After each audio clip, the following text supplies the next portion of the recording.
ஹே guys, new year vlog continuation போடுறதுக்குள்ள அடுத்த பொங்கலே வந்துடும். ஒரு வழியாக போட்டாச்சு. வாங்க, நானே அழுக்கு சட்டையிலேருந்து இன்றைக்கி அப்கிரேட் ஆகி நியூ ட்ரெஸ் போட்டிருக்கேன். எல்லோரும் பார்க்குக்கு போவோன்னு ஃபேமிலியாக பார்க்குக்கு போயிட்டோம்.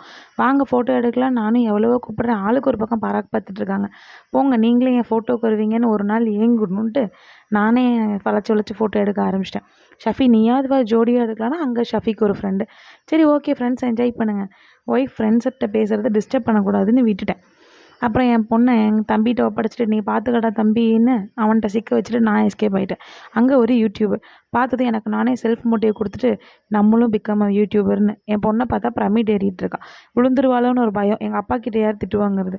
வாடி போகலாம், கடையை மூடிட்டாங்க, இனி அடிச்சிடுவாங்க பார்க்கலன்னா நோன்னு வரமாட்டேன்னா. அங்கே அவளுக்கு ஒரு 4 செட்டை சேர்த்திட்டு இருக்கிற ஒரு கேம் விடாமல் எல்லா கேம்லேயும் விளையாடினான். இந்த ஒரு தூரியை பிடிச்சிட்டாங்க. அவளும் ஒரு குட்டி பையனும். இவன் மாற்றியாவ அவன் மாற்றி இவ ஷேர் பண்ணி ஆடினாங்க. Sharing good character. So appreciate பண்ணிட்டு விட்டுட்டோம். இந்த பால் அவங்க அப்பா கிட்ட போராடி வாங்கிட்டா. அவங்க அப்பாவும் வாங்கி கொடுத்துட்டாரு. ஆமாம், எதுக்கு இப்போ இந்த பால் வாங்கினாங்கன்னு எனக்கு தெரியல. ஏன்னா காலையில் எழுந்திரிச்சா எங்கள் வீட்டில் பால் எடுத்து வைப்பேன். ஒரு நாளைக்கு 10 தடவை. எனக்கு என்னைக்கு கோவம் வந்து எல்லாத்தையும் தீய வச்சு குப்பையில் போட போகிறேன்னு தெரியலை. அந்த குட்டி பையன்கிட்ட போய் பாலை பிடுங்கிட்டு வந்துட்டான். அவனையும் விளையாட விடல, அவளும் விளையாடல. ரெண்டும் சண்டை போட்டுக்கிட்டாங்க. சரி, எதுக்கு ஏட்டையா அடிச்சுக்கிறீங்க, ஆளுக்கு ஒரு பொருளை வச்சுக்காங்கன்னு சிரிச்சுக்கிட்டு அவகிட்ட பேட்டையும் இவங்கிட்ட பாலையும் கொடுத்துட்டோம். ஆனால் அவன் பவுலிங் போடுற அழகை பார்க்கணுமே. வீடியோ எடுத்தால் காமிக்க மாட்டான். அவ்வளோ ஒரு அழகு.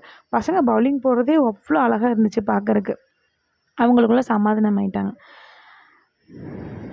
அந்த பையனும் வீட்டுக்கு போகல, இவளும் வீட்டுக்கு போகல. போராடி தூக்கிட்டு வந்தோம். வீட்டுக்கு போய் சோறு குழம்புன்னு வச்சு சாப்பிட்டோம். ஆனால் நான் சாப்பிட்டதே வீடியோ எடுக்கல. ஏன்னா பசி.